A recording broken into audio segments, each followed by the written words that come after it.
Muy buen día. Tenemos la lectura de la liturgia de la palabra del día domingo 25 de mayo, el sexto domingo de Pascua.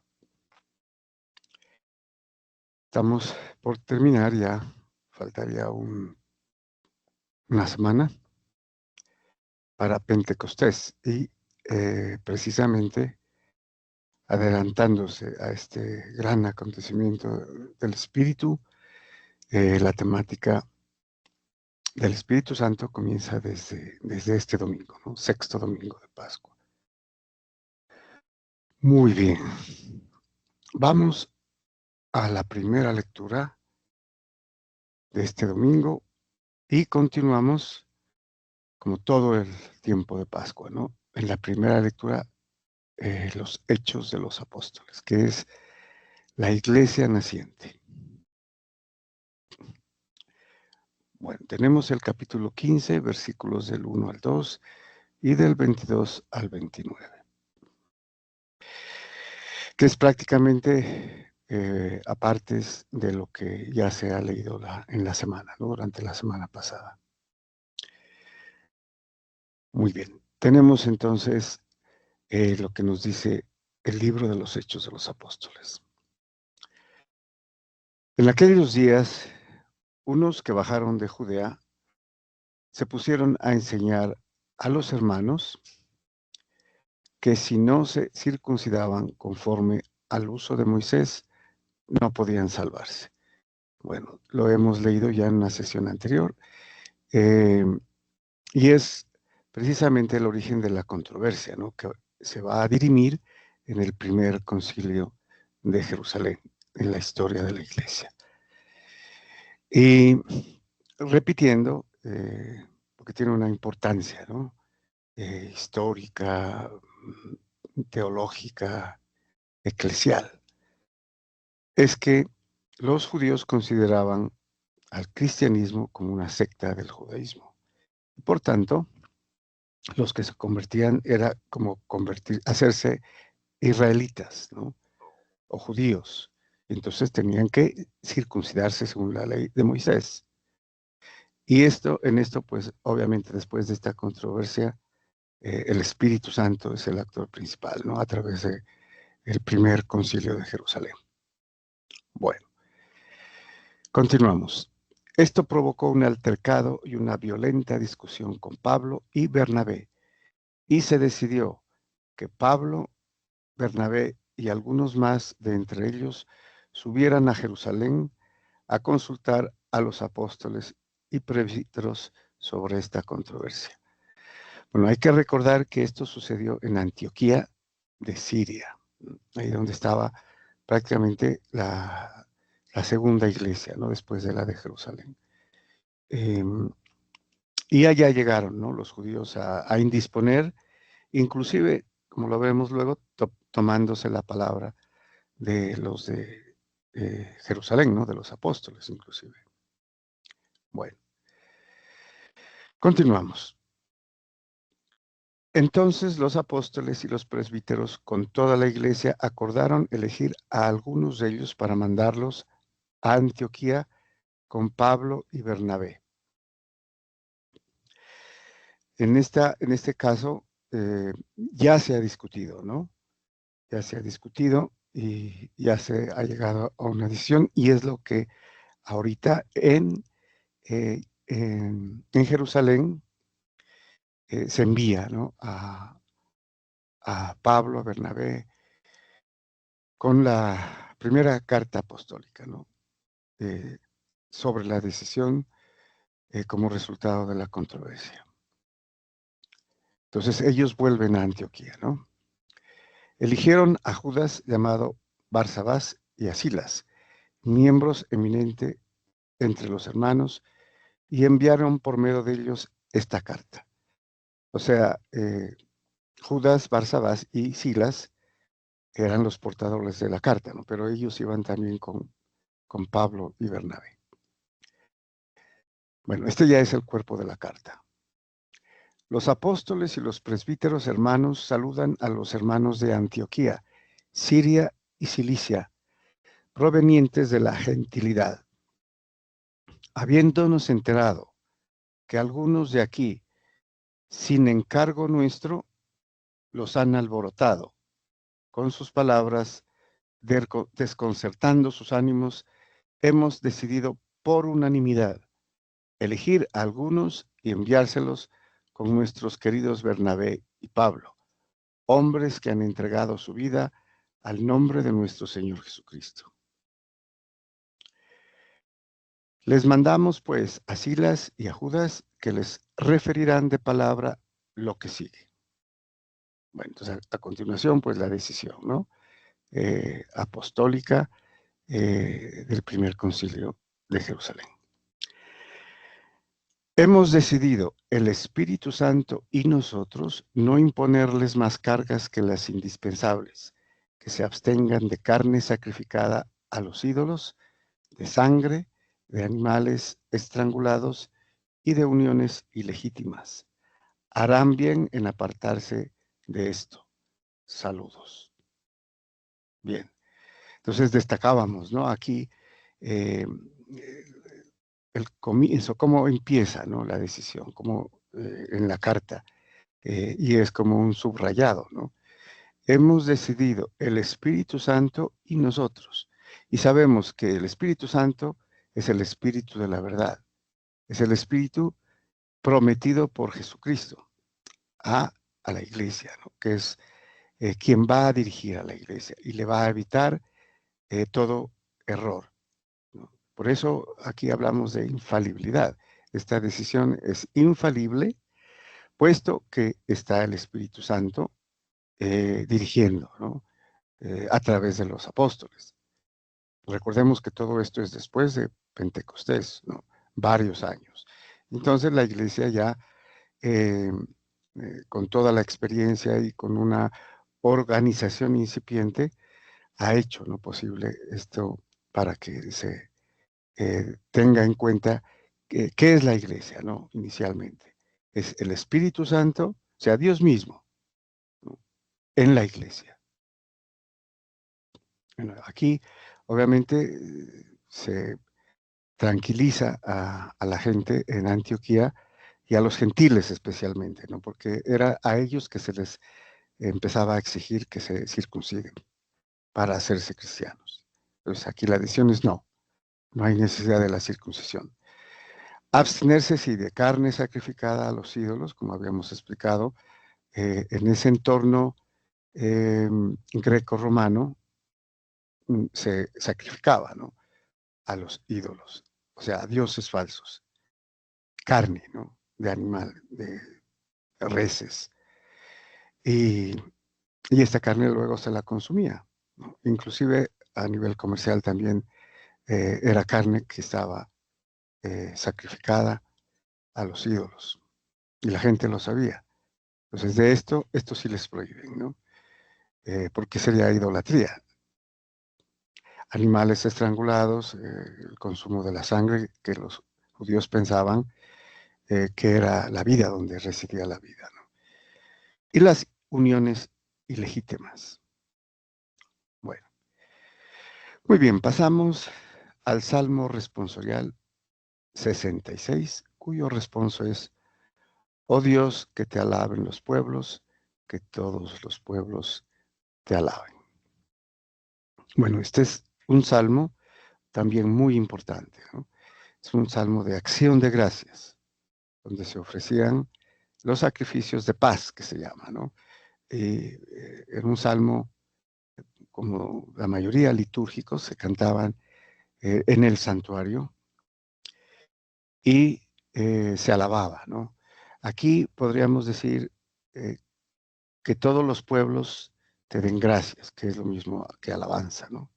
O sea, la toda judía era el sacrificio de acción de gracias con el cual se alababa, ¿no? Era un sacrificio de paz o incruento. Se ofrecía pan ácimo con aceite de oliva, ¿no? Mezclado, e incienso.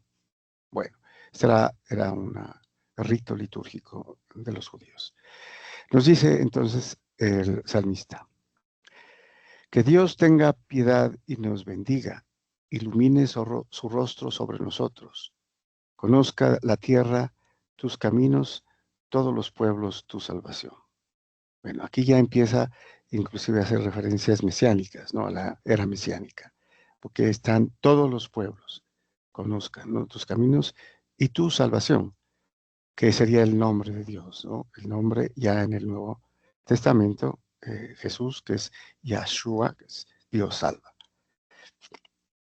Y interesante porque empieza en el primer versículo, que Dios tenga piedad y nos bendiga, ilumine su rostro sobre nosotros y nos conceda la paz, que sería la oración judía, ¿no? O israelita, que está en el libro de los Números, capítulo 6, versículos 7 y 8. ¿No? Esta era una bendición que los judíos eh, declaraban, ¿no? ¿No? En las familias y obviamente en el templo. Y continúa el salmista, que canten de alegría las naciones, porque riges el mundo con justicia y gobiernas las naciones de la tierra. Aquí también, ¿no? Alusión a la época universalista, ¿no? Con todas las naciones, o sea, católica, ¿no? Y obviamente a la Iglesia Católica, que es todos los pueblos, todas las naciones, todas las etnias, razas y lenguas. Y continúa, oh Dios, que te alaben los pueblos, que todos los pueblos te alaben. Que Dios nos bendiga, que le teman todos los confines de la tierra. También, ¿no? Entonces, incluye a todo el mundo. Y nuevamente, que te alaben o que te den gracias, ¿no? También en la versión más apegada al griego diría que te den gracias los pueblos, que todos los pueblos te den gracias. Muy bien, vamos a la segunda lectura. Tenemos del libro del Apocalipsis, el capítulo 21, versículos del 10 al 14 y del 22 al 23. Bueno, entonces es San Juan, ¿no? El autor de este libro, y nos dice,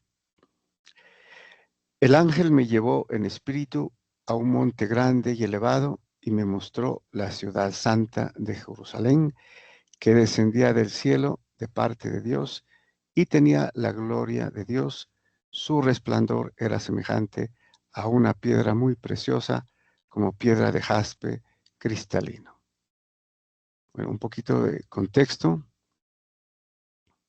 Dice San Juan que en el espíritu, ¿no? El ángel, el que tenía las 7 copas de las últimas plagas, ¿no? Lo llevó y le hizo ver, ¿no? A la ciudad santa, que es la Jerusalén celestial, ¿no? Que es figura de la iglesia católica, la iglesia triunfante, que descendía del cielo de parte de Dios, ¿no? Entonces también es interesante, es santa, ¿no? La iglesia que desciende de Dios, ¿no? Nuestra patria, nuestra madre, ¿no? La iglesia es también nuestra madre. Y continúa describiendo a la Jerusalén celestial, ¿no? A diferencia de la Jerusalén terrena, ¿no? Que estaba pues en el monte Sión, la Jerusalén de los judíos. La Jerusalén celestial es la Jerusalén universal de todas las razas, ¿no?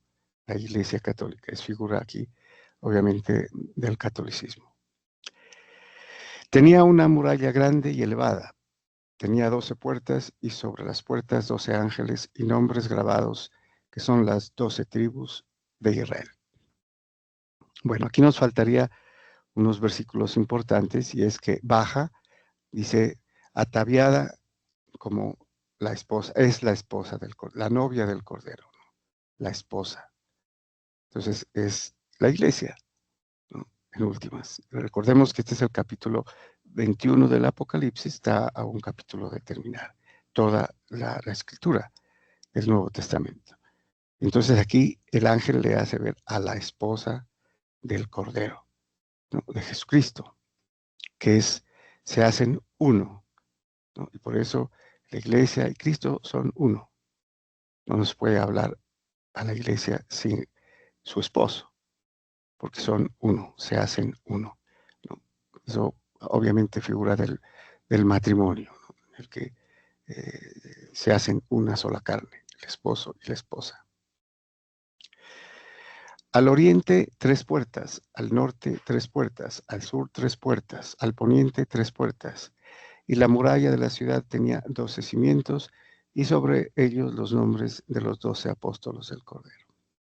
Entonces, al mencionar, obviamente, las puertas, que son las 12 tribus de Israel, ¿no?, los hijos de Jacob, complementa con las paredes tenían 12 cimientos, que son los 12 apóstoles del Cordero.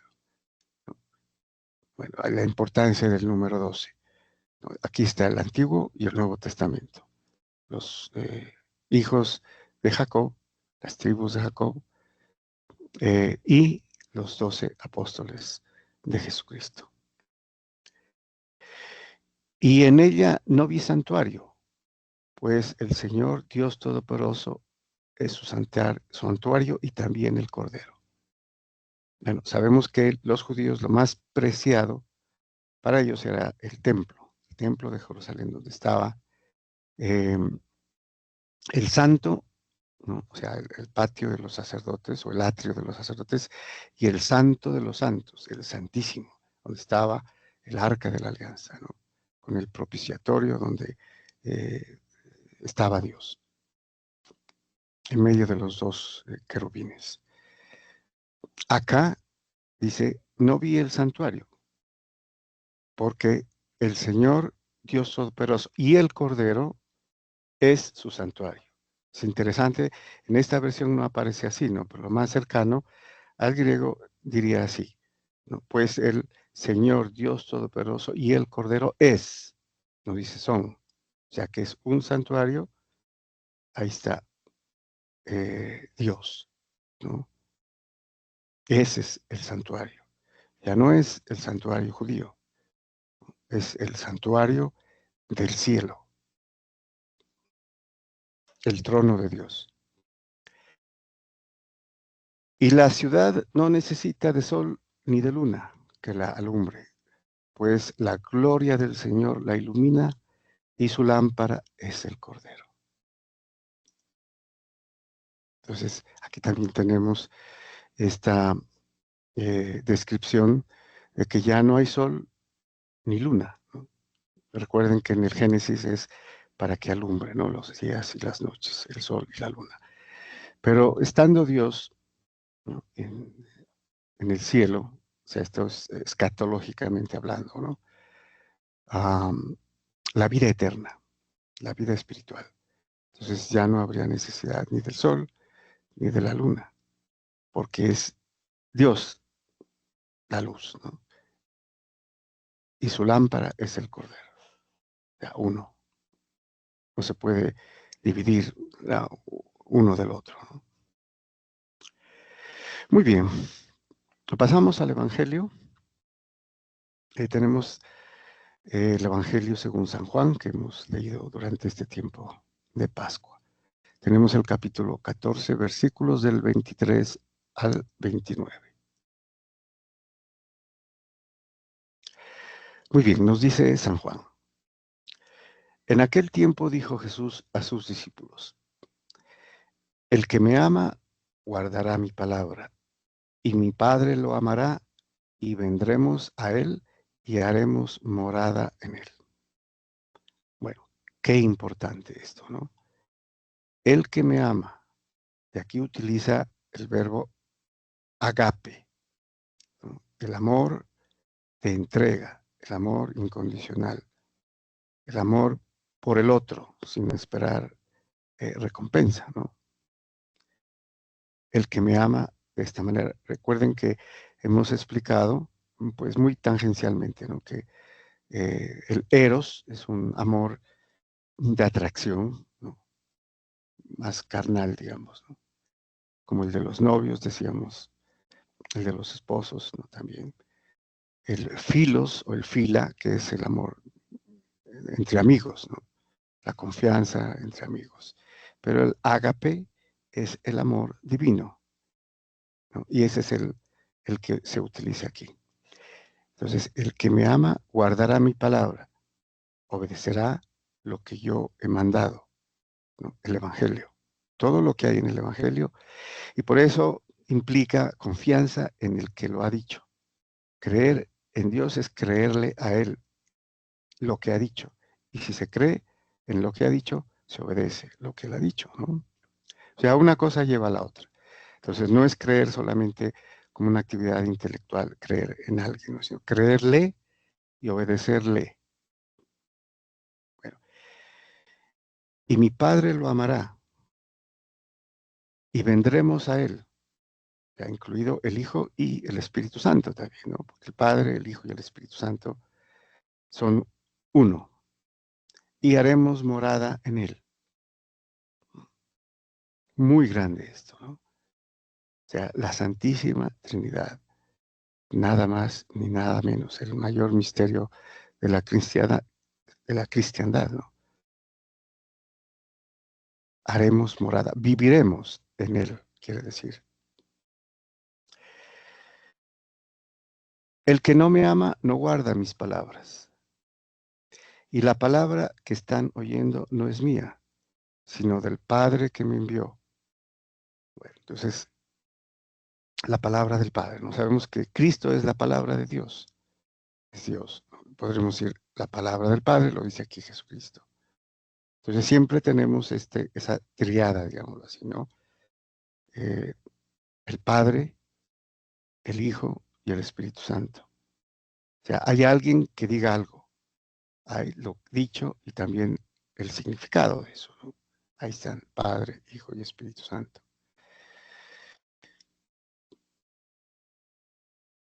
Y Cristo es enviado por el Padre, ¿no? A hacer su voluntad. Esto lo hemos visto y lo repite el Señor muchas veces. Les he hablado de esto ahora que estoy a su lado, pero el Paráclito, el Espíritu Santo que enviará el Padre en mi nombre, será quien se lo enseñe todo y les vaya recordando todo lo que he dicho. Esto conecta mucho con la primera lectura, ¿no? De los Hechos de los Apóstoles. Es el Espíritu Santo que está en la iglesia, que la dirige, porque es la promesa de Jesucristo, ¿no? Él les prometió, nos prometió al Paráclito, al Espíritu Santo, el Espíritu de verdad, el amor del Padre y del Hijo. Y es importante porque será quien les enseñe todo, no algo, todo, dice aquí, ¿no? Y todo es todo. Y esto ha sido desde el comienzo de la iglesia. O sea, esto quiere decir que no ha habido una época en la historia de la iglesia, 2000 años, en el que el Espíritu Santo no haya estado con la iglesia. Por eso no la ha dejado a la deriva, ¿no? Y no ha sido presa del error para cambiar nada, porque está Dios con ella.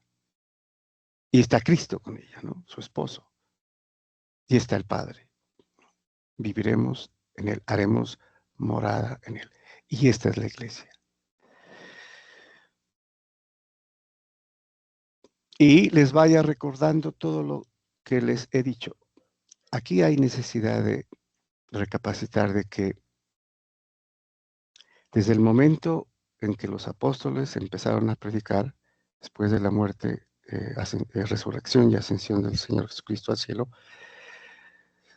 hubieron 20, 25, 30 años antes de que se escribiera nada. Entonces, en ese tiempo es prácticamente imposible que se vaya a mantener un discurso, ¿no? Una historia.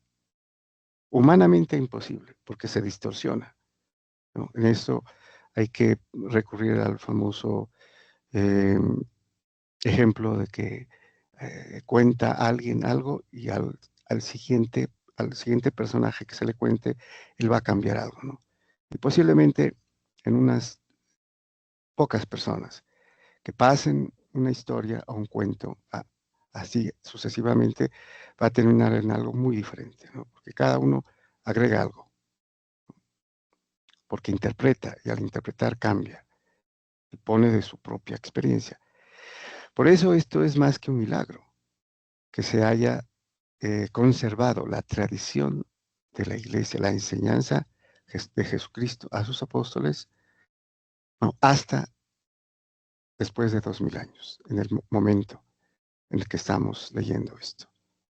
Porque el Espíritu Santo, dice, les irá recordando todo lo que les he dicho.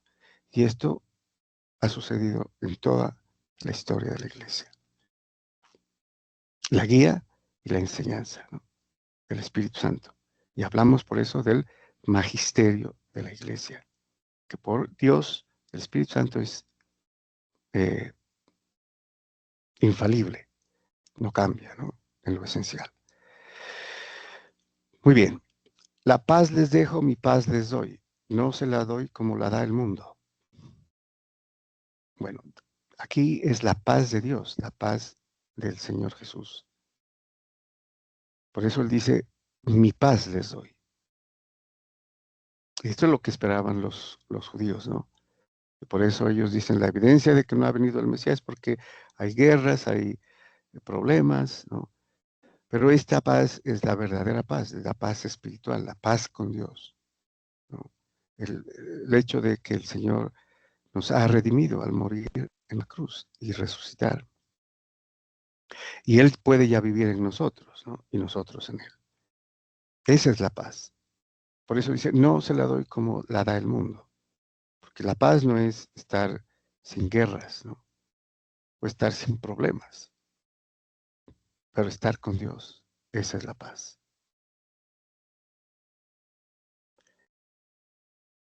Que no se turbe su corazón, ni se acobarde. Me han oído decir, me voy y vuelvo al lado de ustedes. Si me amaran, se alegrarían de que vaya al Padre, porque el Padre es mayor que yo. Bueno,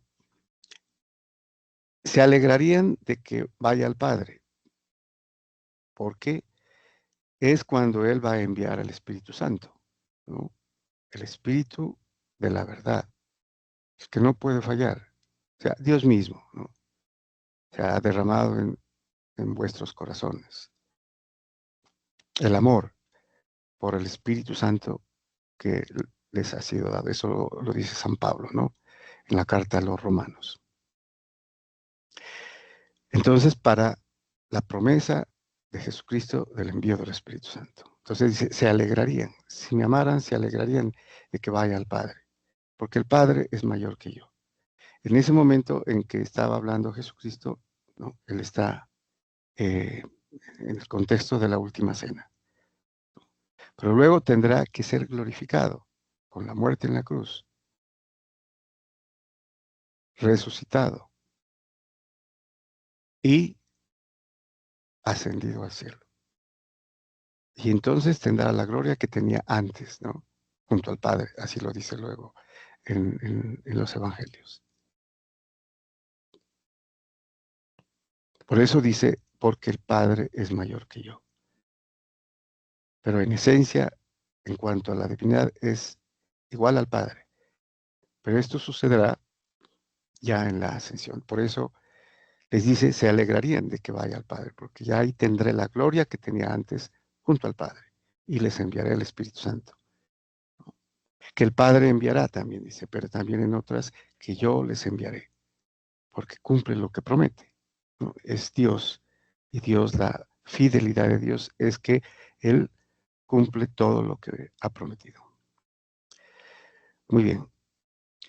Y termina diciendo, se lo he dicho ahora, antes de que suceda, para que cuando suceda, crea, ¿no? Y esto va a suceder, obviamente, en Pentecostés, y ellos van a entender, ¿no?, con el Espíritu Santo, todo lo que les ha dicho, pero entender el significado eh, propiamente dicho, ¿no?